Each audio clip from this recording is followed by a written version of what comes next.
Look, as y'all know, it's Father's Day, you heard me? And right now, I'm out here with a couple of my sons, bro, and I want to tell my oldest children, I'm proud of y'all as being fathers, bro. I appreciate y'all, bro, for being better fathers than me. You heard me, which is the intent of a father. But I got a quick one for y'all today. I want to tell y'all this: a father also has to adapt to the situation of being a father, right? And I've been a father for a long time. Y'all see these grown boys over here, so I've been a father for a long time. But this is what I want to say. When I was raising these boys, I raised them a different way. And we just gonna talk strictly right now about, you know, what a man do with his son. You hear me?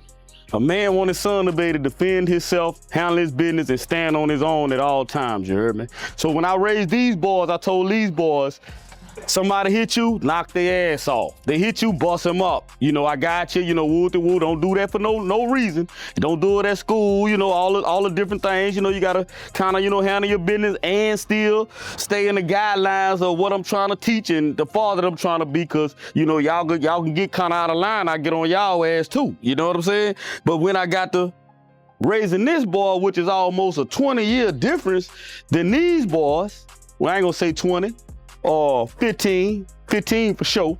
You know what I'm saying? A 15, 16-year difference in between these boys.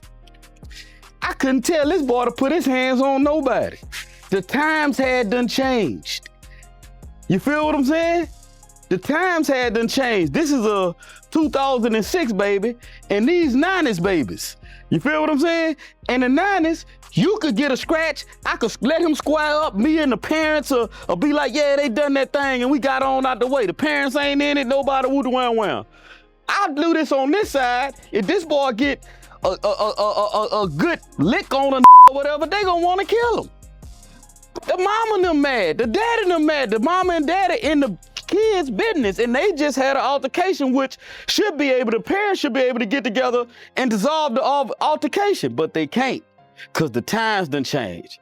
I done had kids that parents mad at me for what them two kids got going on. I never was in kid business. I never get in kid business, right? Off the subject a little bit, but at the same time, I had to take this boy, make sure he had a gun, and make sure he had gun safety. We taught him how to shoot. We taught him what killing things feel like. You know what I'm saying? Before he ended up with his own gun. So, but at the same time, he need a gun in Baton Rouge just to survive. I'd rather judge by 12 than carry by 6. That's the rules I gave to him. You feel me?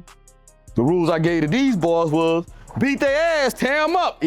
We didn't have that many consequences behind two kids having all the, matter of fact, all the kids they got into it with as kids and had altercations with, they friends now.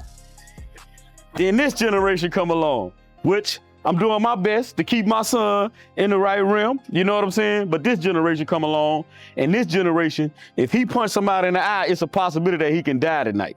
So I had to adapt to that, right? He shouldn't have no altercations. He has to learn how to see when the altercation going bad or the person is getting too bad, and he got to learn how to adapt out of that situation. You know what I'm saying? That's just a little something I had for y'all for Father's Day, man. For y'all people who've been raising kids for over 20, 30 years, and the difference in the times. We at a time now where your child, an altercation with your child will cost him his life. He might can't make a mistake 2 times anymore. These kids could bump their head, throw rocks, get cut, all this type of stuff. Raising these kids will be gone tomorrow. You will be looking for your child and never see him again. That is the time we in. So what I'm saying on Father's Day is, y'all get y'all sons, man. Y'all do have control over them. If you're a father, a real father, you should have control over your son. You should be able to tell your son, cut that out, chill out, whatever it may be. That's my Father's Day speech. Yeah.